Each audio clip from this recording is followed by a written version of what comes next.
అందరికీ నమస్కారాలు. వీలైనంత వరకు మౌనంగా ఉండండి. చెవులు నోరు మూసుకున్నారంటే మనకి ముక్తే ప్రాప్తి. అవి రెండు తెలుసుకుంటేనే మనకి అన్నీ వస్తాయి. ఇప్పుడు పత్రి గారు చెప్పారు కదా, తెలిసి చేస్తే పాపము, తెలియక చేస్తే అజ్ఞానము. తెలిసినా తెలియకపోయినా చేసిన దానికి ప్రాయశ్చితం ఉంటుంది, పరిహారము ఉంటుంది. తెలియక చేశాం కదా అని మాంసం తింటే దాని గుణం అది చూపించకపోదు. విషం తాగితే దాని గుణం చూపించకపోదు. విషం తాగేసి నాకు తెలియదు కదా అని అజ్ఞానంలో ఉన్నాను అనుకుంటే కుదరదు. అది లోపలికి వెళ్ళి మనని చంపేస్తుంది. దానికి తెలియదుగా, మనకి తెలియదు, దానికి కూడా తెలియదు కదా నేను విషయం అని తెలుసు. కనుక వీడు అజ్ఞానంతో తాగాడా, జ్ఞానంతో తాగాడా అని చూసుకోదు. అది దాని పనేదో, దాని గుణం ఏదో అది బయట పెడుతుంది. కనుక ప్రతివారు కూడా ఏదన్నా చేసినా కూడా పాపమా పుణ్యమా అజ్ఞానమా అని తెలుసుకున్నప్పుడు, తెలిసిన వాళ్ళు చెప్పినప్పుడు మనం దాన్ని ప్రవర్తనలో మార్చుకుంటూ ఉంటే ఎంతో బాగుంటుంది. మన ప్రవర్తనలో ఎంత మాత్రం మార్పు లేకుండా, చెప్పింది వినకుండా వాళ్ళ మనసుకి ఏది తోస్తే అది చేసుకుంటూ పోయారనుకోండి, కొన్ని అజ్ఞానంతో చేస్తారు, కొన్ని తెలిసి కూడా చేస్తారు. వాటికి ఈ ప్రాయశ్చితం చేసుకుంటారా లేదా తర్వాత విషయం, పరిహారం చేసుకుంటారా లేదా తర్వాత విషయం. కానీ ఆ పాపం వాళ్ళకి అంటుతుంది, తప్పదు. ఎవరినైనా కర్మ క్షమించదు. అది అనేది ఎప్పుడూ కూడా వెంటాడుతూనే ఉంటుంది.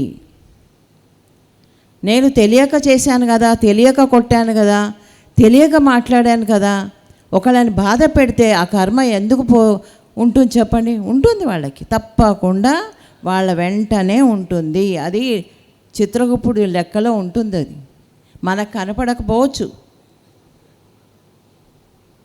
ఎవరిని తెలిసినా తెలియకపోయినా బాధ పెట్టద్దు. వీలైనంత సహాయం చేయండి.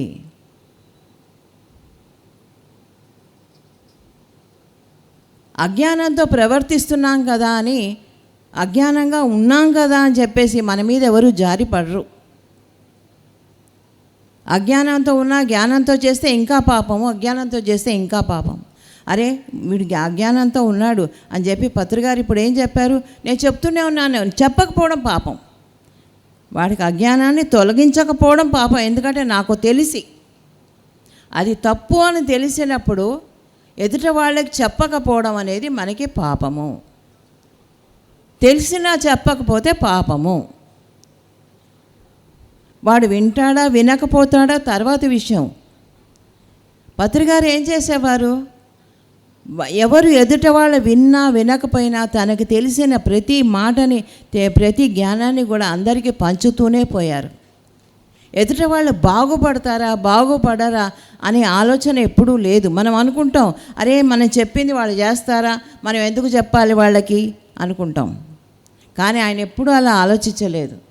ప్రతి వాళ్ళకి చెప్తూనే పోయారు.